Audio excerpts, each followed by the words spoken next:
Saint میں قرارداد پیش کی گئی، وہ کیا تھی؟ قرارداد یہ پیش کی گئی کہ جو الیکشن ہے وہ ملتوی کروائے جائیں،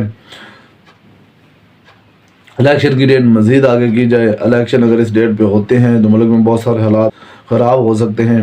پہلے ہی آپ دیکھیں تو اتنی سردی ہے، کیسے لوگ جو ہے وہ پہنچیں گے ووٹ ڈالنے کے لیے، ووٹنگ بہت مشکل ہو جائے گی۔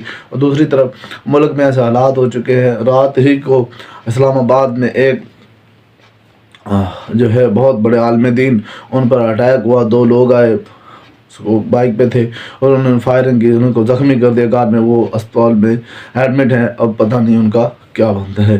تو ابھی جو ہے ہم قرارداد کی بات کر رہے تھے، تو قرارداد یہی پیش کی گئی کہ ملک میں ایسے اٹیکس ہو رہے ہیں، ایسے معاملات ہو رہے ہیں، کچھ ایسا ہو جائے گا جس سے ہم جو ہے سنبھل ہی نہیں پائیں گے۔ اگر الیکشن ملتوی کرتے ہیں تو حالات جو ہے سنبھل سکتے ہیں، تو یہی پیش کی گئی۔ اوپر سے نون لیگ کے ایک سینیٹر جن نے کہا کہ الیکشن جو ہے اگر ملتوی کرواتے ہیں تو دوبارہ الیکشن نہیں ہو سکتے۔ 2008 میں اس سے زیادہ گمبھیر معاملات تھے، 2013 میں بم بلاسٹ ہو رہے تھے، اتنا کچھ ہو رہا تھا، پھر بھی الیکشن کروائے گئے۔ اگر آج الیکشن نہیں ہوتے تو دوبارہ الیکشن نہیں کروائے جا سکتے، دوبارہ الیکشن نہیں ہو سکتے۔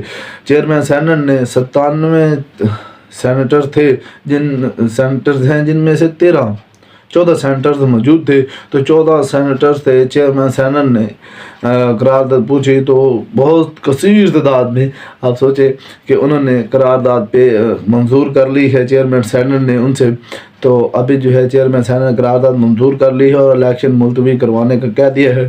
مزید اب پتہ چلتا ہے کہ الیکشن کتنے ملتوی ہوتے ہیں، کہاں تک جاتے ہیں، کب الیکشن دوبارہ ہوں گے۔ اوپر سے 16 پی ٹی آئی کے کارکن ایسے ہیں جن کے کاغذات نامزدگی مسترد کر دی ہیں الیکشن کمیشن نے۔ جب الیکشن ہی لیٹ ہو جائیں گے تو یہ کوئی ایسے معاملات نہیں ہیں، دوبارہ ان کو الیکشن میں حصہ دیا جائے گا۔ عمران خان صاحب ہے، شاہ محمود قریشی صاحب ہیں، زین قریشی ہیں، عثمان ڈار کی والدہ ہیں، تو فہمیدہ مرزا ہیں، اور بھی مزید ایسے بہت سے لوگ ہیں جن کے کاغذات نامزدگی مسترد کیے گئے۔ 16 لوگ ہیں، آپ کو سکرین پر دکھایا جائے گا، 16 لوگ ہیں۔ تو ان 16 لوگوں کو جو کاغذات نامزدگی ہیں وہ مسترد کر دی ہیں، اور سینٹر چیئرمین سینٹ نے یہ قرارداد منظور کر لی ہے، اور الیکشن مزید ملتوی کیے جا سکتے ہیں۔ کتنے ملتوی ہوں گے، کب دوبارہ ہوں گے، یا ہوں گے یا نہیں ہوں گے، اس کے لیے ہمارے چینل سے جڑے رہیے، ہم آپ کو یہ تمام اپڈیٹ دیتے رہیے۔ ہمارے چینل کو سبسکرائب کیجئے، نئے ہیں تو ہمارے چینل کو سبسکرائب کیجئے، بیل آئیکن کلک کیجئے تاکہ ایسی ویڈیوز آپ تک